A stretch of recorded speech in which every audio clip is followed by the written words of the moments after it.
Hello everybody. Start करते हैं आज का टॉपिक रिमूव टू। रिमूव का मतलब होता है हटाना।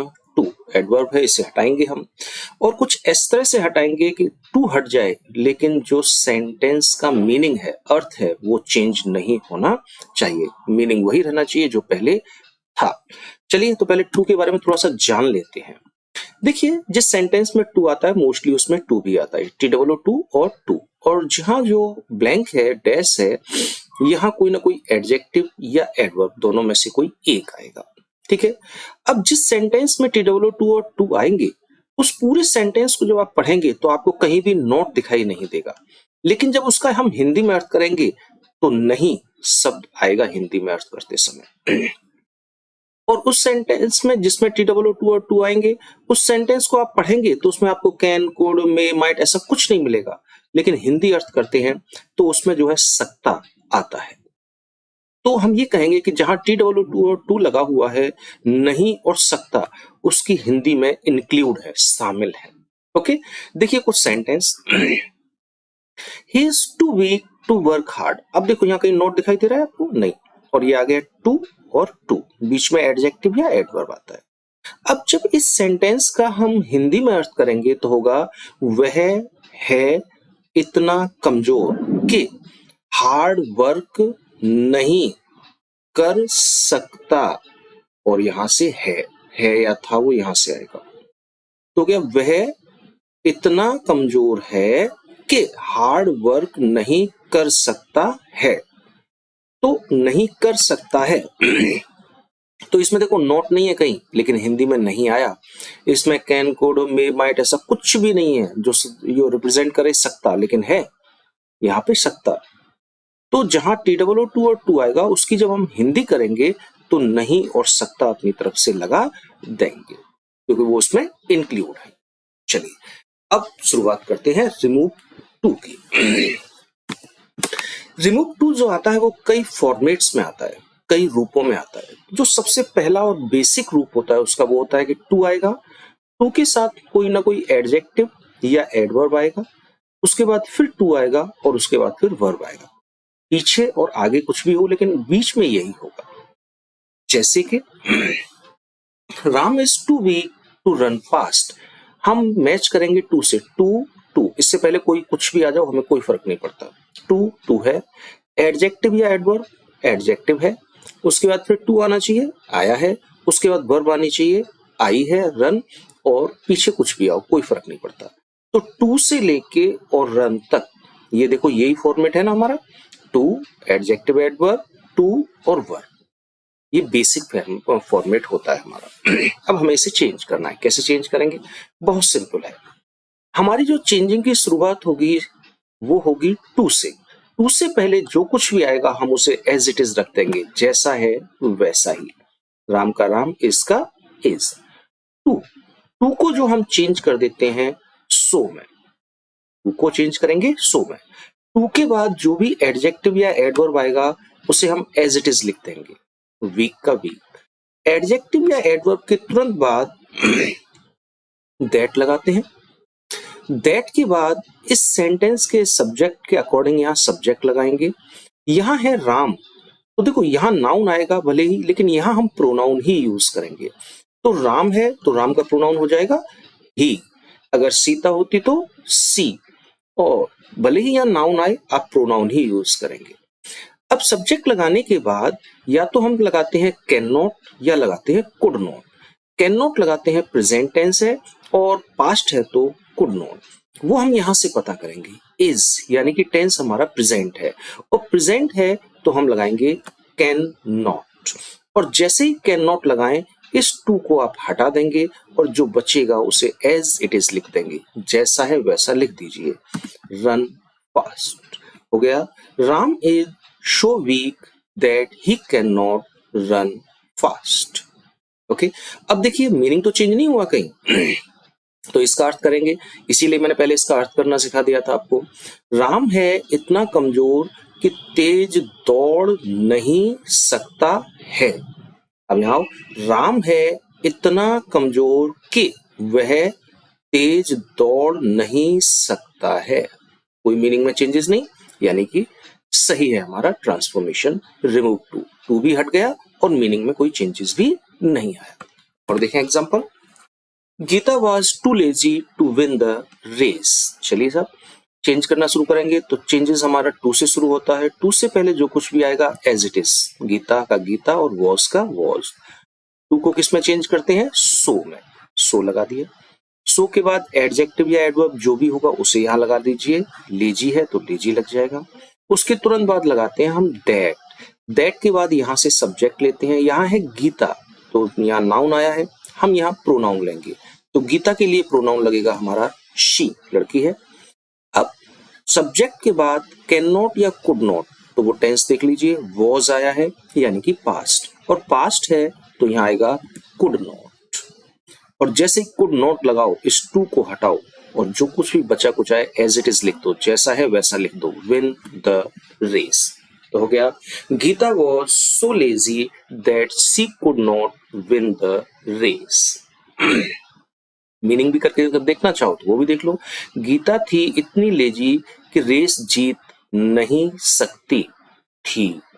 गीता थी इतनी लेजी कि वह रेस जीत नहीं सकती थी। कोई मीनिंग में चेंजेस नहीं, मीनिंग में चेंज नहीं होना चाहिए। अगर मीनिंग चेंज हो गया तो गलत हो जाएगा फिर आपका। और देख लीजिए, he is too old to walk fast. चलिए टू से चेंज करेंगे, टू से पहले जो कुछ भी आए उसे एज इट इज लिख दो, ही का ही, इज का इज। टू को चेंज कर देते हैं सो में। इसके बाद जो भी एडजेक्टिव या एडवर्ब आएगा लगा देते हैं ओल्ड। उसके तुरंत बाद लगाते हैं दैट। दैट के लिए फिर सब्जेक्ट लेते हैं यहां से, तो यहाँ अपने आप ही प्रोनाउन दे रखा है ही, तो यहाँ ही आ जाएगा ही। अब सब्जेक्ट के बाद कैन नॉट या कुड नॉट, तो ये प्रेजेंट में है तो यहाँ आ जाएगा कैन नॉट। और जैसे कैन नॉट लगाओगे टू को हटा दो, जो बचा है उतार दो, वॉक फास्ट, तो हो गया walk fast. He is so old that he can not walk fast. So simple. अब ये जो फॉर्मेट है और ये जो रूल है, बस ये तो बेसिक रूल है, अधिकतर यही रहेगा।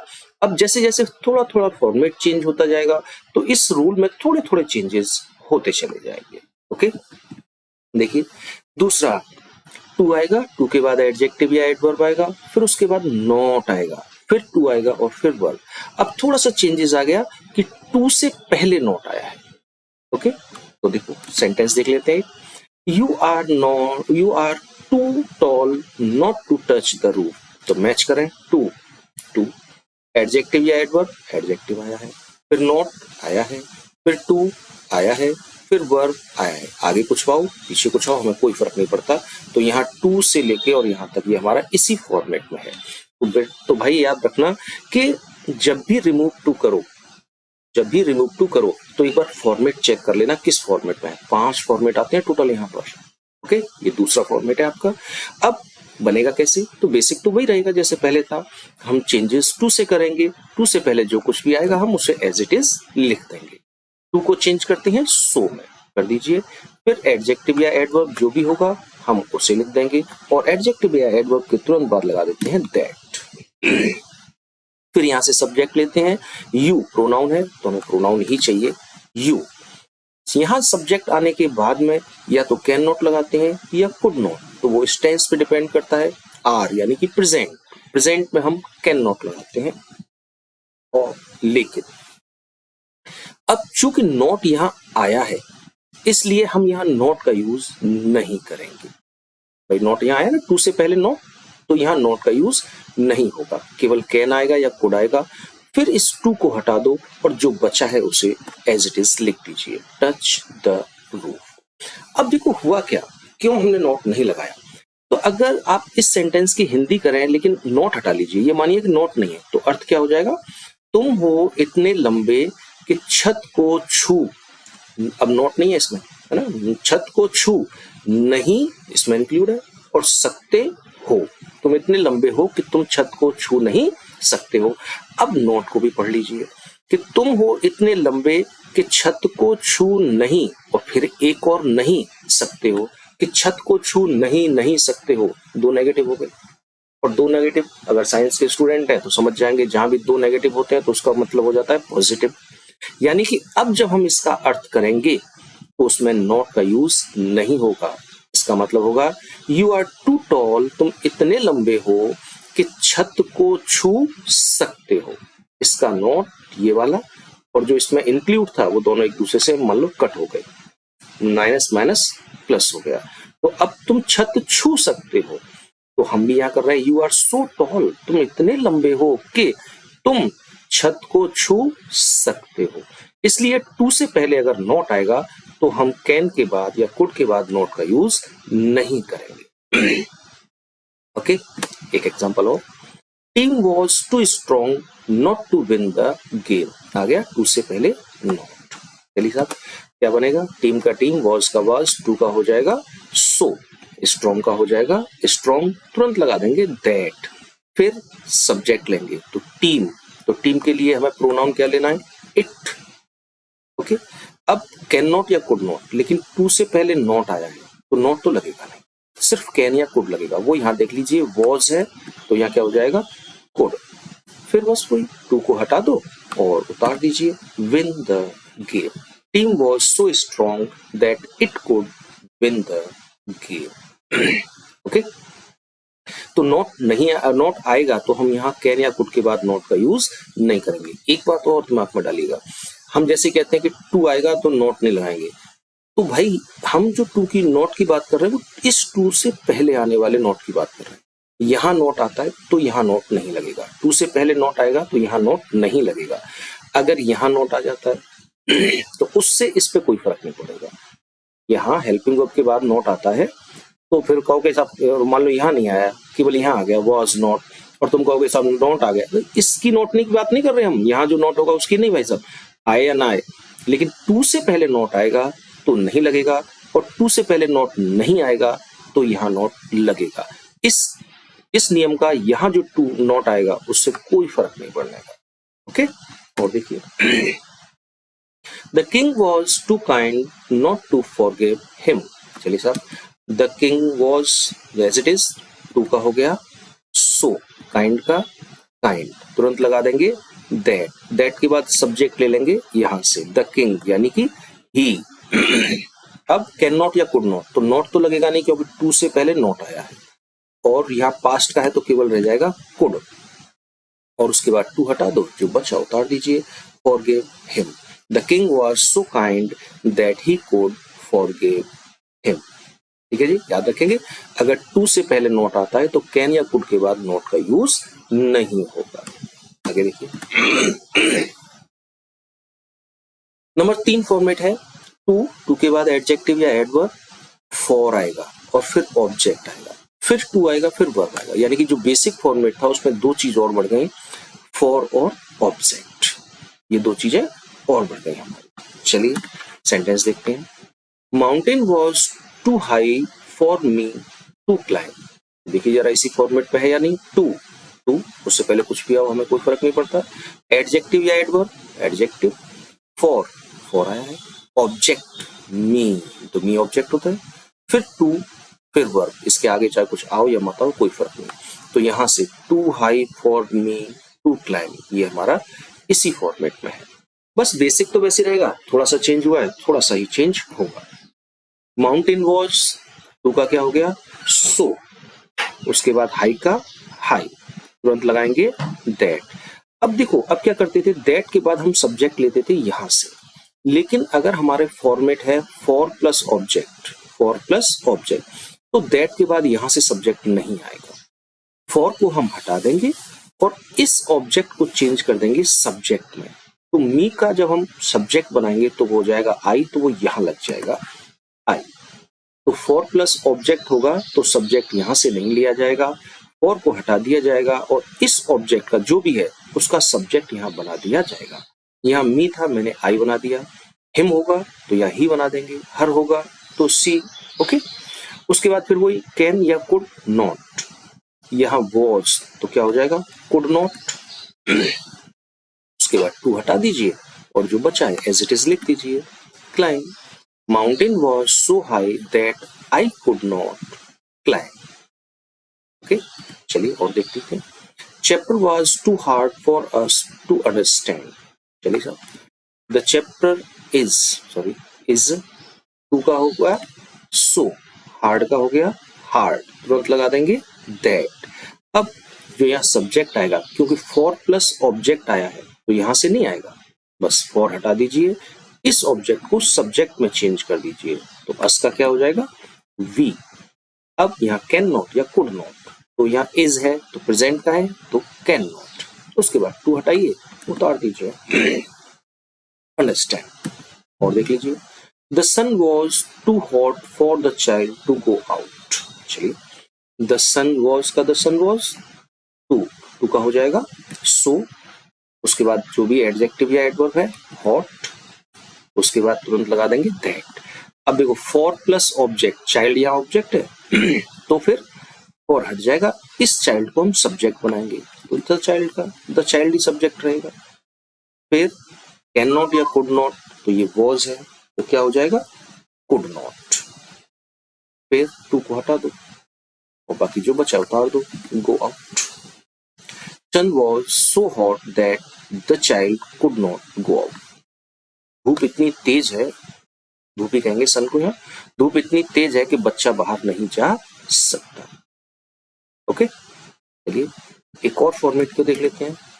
नंबर 4, टू एडजेक्टिव या एडवर्ब फॉर प्लस नाउन। अब ये थोड़ा सा टेंशन वाली बात आ जाती है जहां फॉर प्लस नाउन आ जाता है, क्योंकि आप देख रहे हैं यहाँ वर्ब नहीं दे रखी, अभी तक सब में वर्ब दे रखी थी लास्ट में आपको, टू प्लस वर्ब है ना, लेकिन यहाँ वर्ब नहीं दे रखी।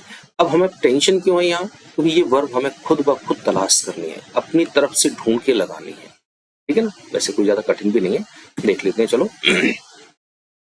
तो my heart is too full for words, तो देख लेते हैं जरा। टू एडजेक्टिव एडवर्ब, हाँ जी है, फॉर है जी, नाउन वर्ड्स नाउन है हमारा, तो ये इसी फॉर्मेट में है, too adjective adverb for plus noun. Okay, अब आधा तो ये वैसे बनेगा जैसा बनता हुआ आया है, माई हार्ट का माई हार्ट, इज का इज, और टू का हो जाएगा यहाँ सो, उसके बाद एडजेक्टिव या एडवर्ब यानी कि फुल, और उसके तुरंत बाद हम लगा देंगे दैट। तो आधा तो ऐसे ही बना है जैसे बनता है। अब यहाँ से जो सेंटेंस बनना है उसको देखो, वो आपको अपने आप बनाना है, यहाँ से सब्जेक्ट यहाँ से वो कुछ नहीं, वो आपको अपने आप बनाना है सेंटेंस। बस याद रखना ये जो नाउन आया है ये उस सेंटेंस में जरूर होना चाहिए, और जो आप सेंटेंस बनाएंगे वो इससे कनेक्ट होना चाहिए, इससे संबंध, उल्टा सीधा मत बना देना कुछ भी, जैसा कुछ भी बना दो बस वर्ड आना चाहिए, नहीं, वो इससे संबंध होना चाहिए।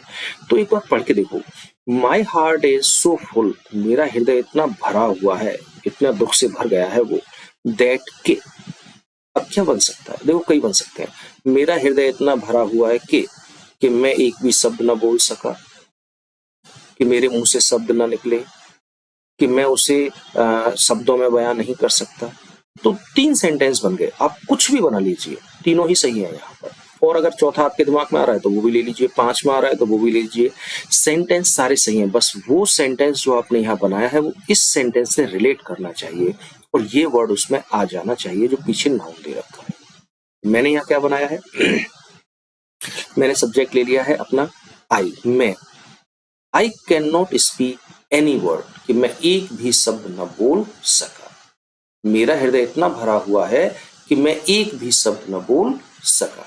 आप चाहे तो दूसरी तरह से भी बना सकते हैं, मैंने बना दिया इस तरह से, माई heart is so full that, यहां तक तो क्लियर है ये। इसके आगे दूसरा सेंटेंस बना दिया, I can not express my feeling into words, I can not express, मैं प्रदर्शित नहीं कर सकता, माई फीलिंग्स, अपनी भावनाओं को, इनटू वर्ड्स, शब्दों में, तो मेरा हृदय इतना भरा हुआ है कि मैं उसे अपने शब्दों में बयां नहीं कर सकता।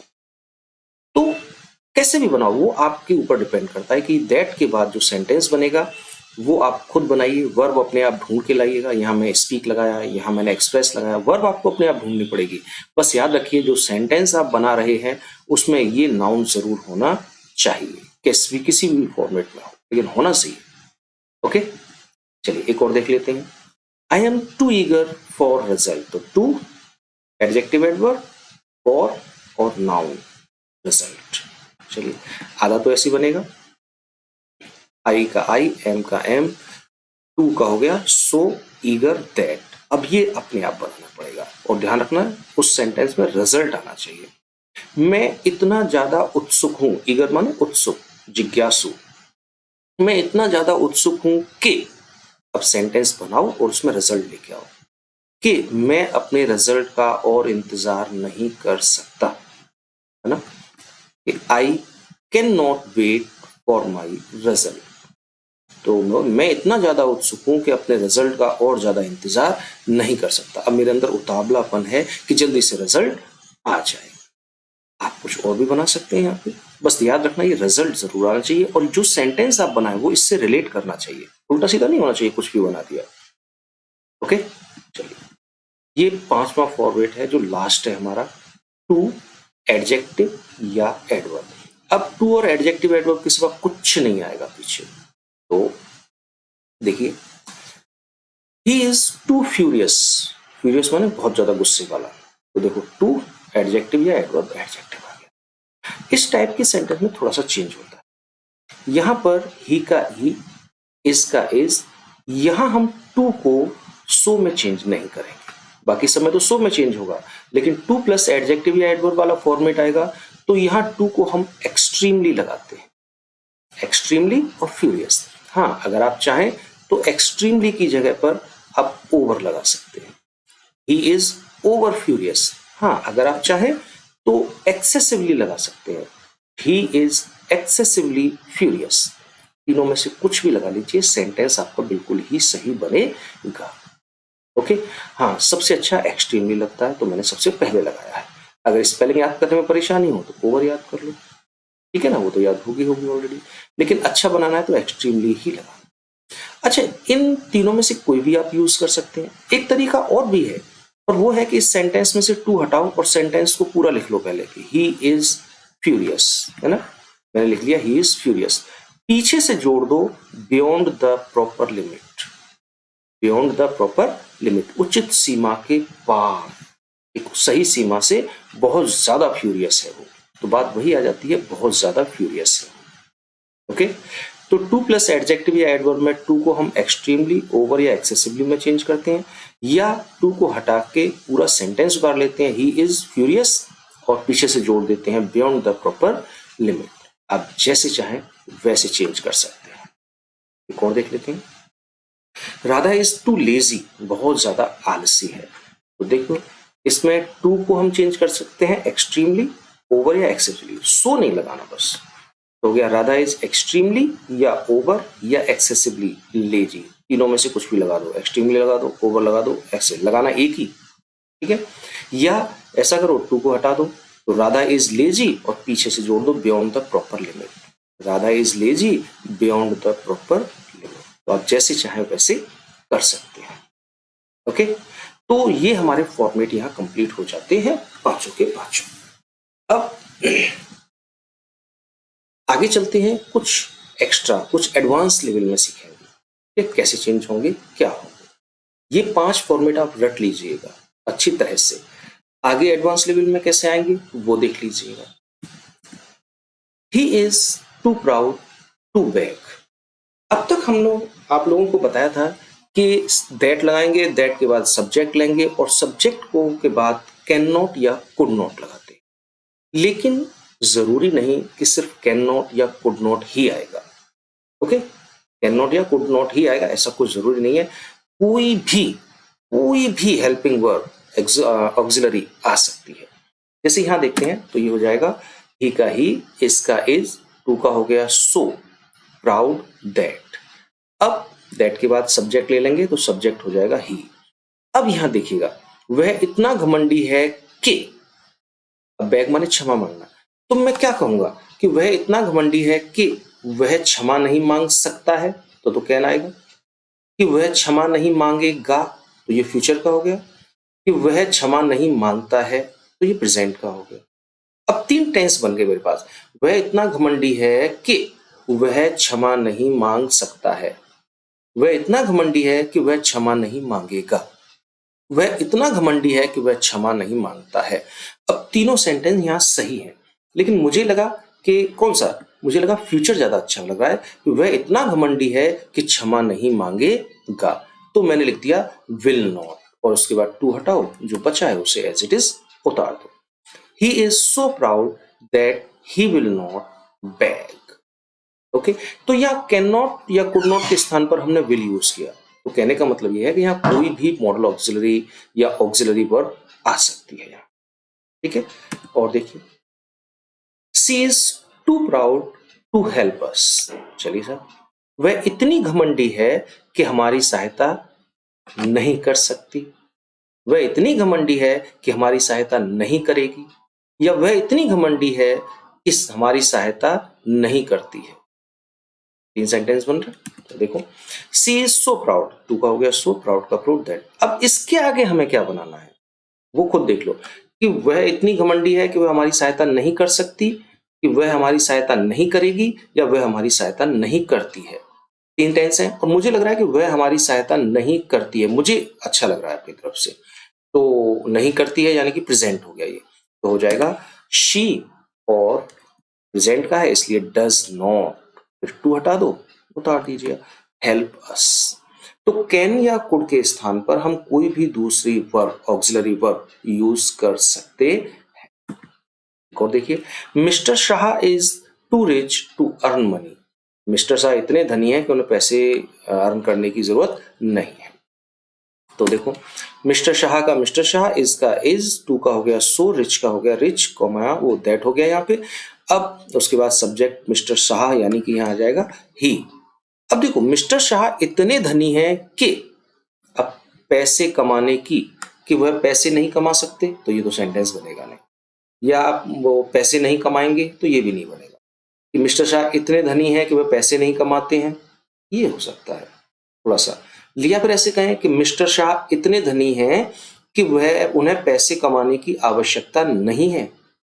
ये सेंटेंस ज्यादा अच्छा लग रहा है मुझे, कि उन्हें पैसे कमाने की आवश्यकता नहीं है। तो हम कर देंगे, ये मॉडल ऑक्सिलरी में चला जाएगा, ही नीड नॉट, फिर नीड नॉट के बाद टू हट गया, बचा कुछ उतार दो, अर्न मनी। तो देखो इनमें से 3 सेंटेंस में से यहाँ विल आया है, यहाँ डज आया है, यहाँ मॉडल ऑक्सिलरी आई है नीड। तो कैन या कुड के स्थान पर हम कुछ भी लगा सकते हैं। अब एक चीज यहाँ मैं क्लियर और करूंगा कि देखो जो हमारा बोर्ड होता है, यूपी बोर्ड, खासकर यूपी बोर्ड में मोस्टली क्या करते हैं, कैन या कुड ही लगाते हैं। लेकिन कंपटीशन में कुछ भी आ सकता है। अगर आप कंपटीशन के स्टूडेंट हैं तो रट लीजिए कैन या कुड के स्थान पर कुछ भी आ सकता है, और आप यूपी बोर्ड के स्टूडेंट हैं तो आप रट लीजिए कि हमें कैन या कुड का ही यूज मोस्टली करना है। ओके, चलिए आगे चलते हैं। अब हमने यहाँ वर्ब की बात की है ना, ऑक्सिलरी हेल्पिंग वर्ब की बात की। अब हम थोड़ा सब्जेक्ट की बात भी करेंगे। It becomes too dark to read easily. It becomes too dark, इतना अंधेरा हो गया, टू रीड इजीली, के आराम से पढ़ नहीं सकते। अब इट का इट, बिकेम का बिकेम, टू का हो गया सो, डार्क का डार्क, और दैट। अब यहां ये देखिए इतना अंधेरा हो गया है कि आसानी से पढ़ नहीं सकता। इसमें सब्जेक्ट क्या है, सब्जेक्ट तो दिख नहीं रहा। अगर मैं यह कहूं कि दैट के बाद यहां से सब्जेक्ट आता है तो इट हो जाएगा। It can not, sorry it could not read easily, तो इट पढ़ेगा, इट तो नहीं पढ़ेगा, वो तो निर्जीव के लिए आता है। तो यहां सब्जेक्ट क्लियर नहीं है। तो बच्चों जब भी दैट के बाद सब्जेक्ट लगाओ तो आंख बंद करके यहीं से मत उतारना, वरना गलत कर बैठो। तो इतना अंधेरा हो गया है कि कोई भी सही से पढ़ नहीं, आसानी से पढ़ नहीं सकता, या मैं आसानी से नहीं पढ़ सकता, या हम आसानी से नहीं पढ़ सकते, या तुम आसानी से नहीं पढ़ सकते। तो यहां सब्जेक्ट कुछ डिफरेंट आएगा। मुझे क्या अच्छा लगा, मुझे लगा कि एक व्यक्ति, कोई भी हो सकता है, वो कोई भी व्यक्ति एक आसानी से पढ़ नहीं सकता, तो मैंने सब्जेक्ट यहां ले लिया वन। एक व्यक्ति या कोई भी हो सकता है, वो तुम या मैं या हम, कोई अड़ोसी पड़ोसी, तो वन ले लेते हैं। या आप जानते होंगे इनडेफिनिट सब्जेक्ट होता है वन, जहां सब्जेक्ट निश्चित नहीं होता वहां हम वन लगा देते हैं। अब ये पास्ट का टेंस है बिकेम, तो यहां आ जाएगा कुड नॉट, और कुड नॉट टू हटा दीजिए, उतर गया रीड इजीली, तो हो गया it became so dark that one could not read easily. इतना अंधेरा हो गया है कि एक व्यक्ति आसानी से पढ़ नहीं सकता। ओके, अब ये सेंटेंस सही है। अब देखिए एक और जो नोट आता है ना सेंटेंस में, सेंटेंस में आप पूरी ग्रामर के लिए रख लो इस चीज को।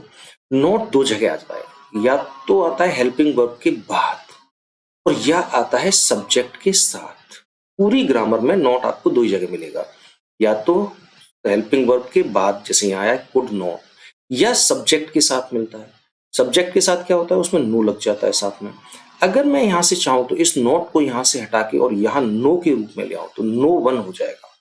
अब जैसे ही मैं यहाँ नो वन लिखूंगा तो फिर यहां मुझे नॉट लिखने की जरूरत नहीं है, क्योंकि नॉट मेरा सब्जेक्ट के साथ में आ गया। तो मेरा सेंटेंस कुछ ऐसा हो जाएगा, it became so dark that, अब वन की जगह नॉट मैंने यहां से यहां ले लिया, नो वन कुड, अब यहां नॉट नहीं लगाएंगे क्योंकि नॉट यहां से उठ के यहां आ गया, नो वन रीड इजीली। तो नॉट जो है दो जगह मिलेगा हमेशा आपको ग्रामर में, पूरी ग्रामर के लिए रख लीजिए, या तो हेल्पिंग वर्ब के बाद या सब्जेक्ट के साथ। और सब्जेक्ट के साथ जहां नॉट लगता है वो कुछ ही है, no one, none, nobody, no one, none, nobody, इन्हीं में नॉट लगा हुआ होता है। ओके, चलिए आगे देखते हैं। He spoke too fast to be understood. अब यहां भी सब्जेक्ट की प्रॉब्लम आती है कभी कभी। अब ध्यान से देख लीजिएगा, मैं दो टाइप के सेंटेंस यहां आपको बताऊंगा। कारण क्या है कि अगर आप यहां देखें टू बी अंडरस्टूड, ये थर्ड फॉर्म है और बी लगा हुआ है। टू बी अंडरस्टूड का मतलब ये पैसिव वॉइस में हो गया। अब तक जो आ रहे थे वो एक्टिव वॉइस में आ रहे थे, टू रीड है ना, टू रन, टू विन, वो एक्टिव वॉइस में थे सारे के सारे। अब यहाँ to be understood third form आई है, यानी कि पैसिव वॉइस में हो गया। अब देखिए ध्यान से सेंटेंस, ही का ही, स्पोक का स्पोक, टू का हो गया सो, फास्ट का हो गया फास्ट, दैट वह इतना तेज बोलता है कि। अब यहां कौन सा सब्जेक्ट आएगा? अगर ये पैसिव वॉइस है तो आप सब्जेक्ट वही ले लीजिए जो यहां पर है, यानी कि यहां ले लेंगे हम ही। ये पास्ट का है तो हो जाएगा कुड नॉट, और कुड नॉट लगाते ही टू को हटा दो, जो बचा उतार दो, क्या बचा, बी अंडरस्टूड, तो हो गया be understood. He spoke so fast that he could not be understood, वह इतना तेज बोलता है कि उसे समझा नहीं जा सकता। ओके, अब लेकिन अगर आप चाहें कि नहीं साहब इसे एक्टिव वॉइस में ही रखना है, हमें इसे एक्टिव वॉइस में ही रखना है, तो फिर सेंटेंस क्या बनेगा, he spoke so fast that. अब जब एक्टिव वॉइस में रखेंगे तो फिर ये सब्जेक्ट नहीं आएगा, तो हम ये कहेंगे कि वह इतनी तेज बोलता है कि कोई भी उसे समझ नहीं सकता। नोबडी, कोई भी नहीं। अब ध्यान रखना, नो आ गया, अब नो यहां आ गया तो यानी कि ये हेल्पिंग वर्ब के बाद से हटके सब्जेक्ट के साथ आ गया, तो फिर कैन या कुड के बाद नहीं लगेगा, कुड, और फिर हो गया अंडरस्टैंड। फिर देखो बी हट जाएगा और थर्ड फॉर्म की जगह फर्स्ट फॉर्म आ जाएगी, फिर नोबडी कुड अंडरस्टैंड। तो जब भी ये अंडरस्टैंड के साथ में खासकर ऐसे सेंटेंसेस आते हैं, अगर ये पैसिव वॉइस में है और आप पैसिव वॉइस में ही रखना चाहते हैं तो सब्जेक्ट आप यही ले लें जो यहां पर है। लेकिन अगर आप इसे एक्टिव वॉइस में करना चाहते हैं तो फिर आपको सब्जेक्ट दूसरा लेना पड़ेगा। ओके, जैसे मैंने यहां नोबडी, कोई भी नहीं समझ सकता, तो फिर यहां थर्ड की जगह फर्स्ट फॉर्म का लेना, अंडरस्टैंड। तो भाई सब्जेक्ट का थोड़ा सा ध्यान रखना, आंख बंद करके सब्जेक्ट यहां से मत उतारना। ओके, चलिए, it is too early to start the work. अब देखो, इट इज टू अर्ली, इतनी जल्दी है, टू स्टार्ट द वर्क, काम शुरू करने की जरूरत नहीं है। चलिए सर, अब इट का इट, इसका इज, टू का सो, अर्ली का अर्ली, दैट। अब सब्जेक्ट फिर यहां से नहीं आएगा। अब क्या है, इतनी अर्ली, इतनी जल्दी है कि इट अगर मैं यहां लगा लूं कि इट वर्क और स्टार्ट, यानी कि काम शुरू नहीं हो सकता, तो इट, यह काम शुरू नहीं हो सकता, यह काम शुरू नहीं कर सकता, तो यह तो काम शुरू, इट तो काम शुरू करेगा नहीं, इट नहीं होगा। अब कुछ भी सब्जेक्ट आप यहां लेंगे, अब वो देख लीजिए कैसे सेंटेंस अच्छा बनता है। इट इज सो अर्ली, इतनी जल्दी है कि वह काम शुरू नहीं कर सकता, नहीं यार ये नहीं बनेगा, कर सकता, उसे काम जल्दी स्टार्ट करने की जरूरत नहीं, आज ये बन सकता है, इतनी जल्दी है कि उसे काम जल्दी शुरू करने की जरूरत नहीं है। उसे नहीं है, तुम्हें काम जल्दी करने की जरूरत नहीं है, हमें काम जल्दी करने की जरूरत नहीं है, किसी को भी काम करने की जल्दी। बहुत सारे सब्जेक्ट आ रहे हैं यहाँ पर, आप कोई भी लगा लीजिए, ही, सी, आई, या नोबडी या एनीबडी, कुछ भी, सब सही बनेगा। तो मैंने क्या बनाया, मुझे लगा हमें काम करने की जरूरत हमें काम जल्दी शुरू करने की जरूरत नहीं है, या हमें काम अब शुरुआत करने की जरूरत नहीं है। तो बी प्रेजेंट का है, अब प्रेजेंट प्रेजेंट कुछ नहीं, कि जरूरत नहीं है तो नीड नॉट मॉडल ऑक्सिलरी आ गया, टू हटा दो। स्टार्ट द वर्क, और नाउ माने अब, कि अभी हमें काम करने की जरूरत नहीं है, तो ये अभी लगाया मैंने, इसलिए नॉट लगा, वो नाउ लगा दिया। ओके, तो इतनी जल्दी है कि अभी हमें काम शुरू करने की जल्दी नहीं है, कोई आवश्यकता नहीं है। तो भैया ये सब्जेक्ट जरा ध्यान से चुनना, वरना आप गलत कर बैठेंगे। ओके, चलिए आगे देखते हैं। The day is too hot, ये अगर आप ध्यान दें तो ये format the day is too hot, तो टू प्लस एडजेक्टिव या एडवर्ब, तो मैंने बताया था अगर ये टू प्लस एडजेक्टिव या एडवर्ब आता है तो यहाँ हम एक्सट्रीमली, ओवर, एक्सेसिवली लगा देते हैं, या पीछे जोड़ देते हैं बियॉन्ड द प्रॉपर लिमिट, बन जाता है। लेकिन कंपटीशन जैसे जैसे हाई होता चलता है, फिर वहां अलग टाइप से बनाने लग जाते हैं। अगर टू प्लस एडजेक्टिव या एडवर्ब आ रहा है और आपको कंपटीशन हायर लेवल की है, तो केवल एक्सट्रीमली और एक्सेसिवली या ओवर या बियॉन्ड द प्रॉपर लिमिट, उस पर डिपेंड मत रहना, इसे दूसरी टाइप से भी बनाया जा सकता है। फिर इस टाइप के सेंटेंसेस को हम सीधे बनाते हैं कंपैरेटिव डिग्री से यूज करके, अगर डिग्री पढ़ी हो आपने तो कैसे हो जाएगा, द डे इज हॉटर, इसको टू को हटा दिया और इसकी कंपैरेटिव डिग्री, हॉट की कंपैरेटिव हॉटर, तुरंत लगा दिया देन, और पीछे से जोड़ देते हैं proper, the day is hotter than proper. Okay, या the day is hotter than it should, इसे होना चाहिए, उससे ज्यादा गर्म है, उचित से भी ज्यादा गर्म है। तो एक तो वो हो गया कॉलेज या स्कूल या बोर्ड के लिए, तो आप एक्सट्रीमली, एक्सेसिवली, ओवर या बियॉन्ड द प्रॉपर लिमिट लगाइए। लेकिन कंपटीशन के लिए तैयारी कर रहे हैं तो वो तो रखिए साथ में ध्यान रखिए, अगर टू प्लस एडजेक्टिव या एडवर्ब आता है तो उसे कंपैरेटिव डिग्री में चेंज करके भी बनाया जा सकता है। और देख लीजिए, सीता इज टू फैट, तो टू प्लस एडजेक्टिव या एडवर्ब, अगर आप बोर्ड में एग्जाम में तो यहाँ ओवर, एक्सट्रीमली, एक्सेसिवली लगा लीजिए, या पीछे लगा दीजिए beyond the proper limit, too हटा के Sita is fat beyond the proper limit. लेकिन कंपटीशन में कंपैरेटिव डिग्री में भी चेंज करते थे, तो सीता हो गया Sita is fatter than proper, या Sita is fatter than she should. जैसे यहाँ इट, हमने डे के लिए इट लगाया था, शुड लगा दिया, अब यहाँ सीता है तो सी लगाएंगे, शी शुड। ओके, क्लियर, चलिए आगे देखते हैं। ये लास्ट होगा हमारा, too many intelligent man spoil the work. अब इसमें टू तो आया लेकिन केवल टू आया है, टू मैनी इंटेलिजेंट, अब टू मैनी शुरू में ही आएगा, तो उनको हम कैसे चेंज करेंगे। ये कह रहे हैं टू मैनी इंटेलिजेंट मैन, बहुत सारे, टू मैनी बुद्धिमान व्यक्ति, स्पॉइल द वर्क, काम खराब करते हैं। और एक जगह पर बहुत सारे बुद्धिमान व्यक्ति आ जाए तो काम बड़ी मुश्किल से होता है और खराबी हो जाता है, उनका ये कहना है। तो इसको हम कुछ इस तरह से बनाते हैं, टू मैनी को छोड़ देते हैं, intelligent man, intelligent man, MEN आएगा, सॉरी आप ई कर लेना, और टू मैनी को हटा के जोड़ देते हैं नाउन के तुरंत बाद बियॉन्ड द प्रॉपर लिमिट, वो होता है ना टू वाले में आता है बियॉन्ड द, वो यहाँ जोड़ देते हैं बियॉन्ड द प्रॉपर लिमिट, और फिर यहाँ उतार दिया स्पॉइल द वर्क। तो हमने क्या किया, टू मैनी को हटा दिया और यहाँ नाउन के बाद, इस नाउन के बाद लगा देते हैं बियॉन्ड द प्रॉपर लिमिट, बाकी एज इट इज रहता है। और देखिए, too many books confuse student, too many से शुरू हो रहा है और आपसे कह रहा है टू हटा दीजिए, तो टू मैनी हट गया, बुक्स, और यहाँ आ जाएगा beyond the proper limit confuse student, books beyond the proper limit confuse students. Okay, ठीक है, चलिए बाय।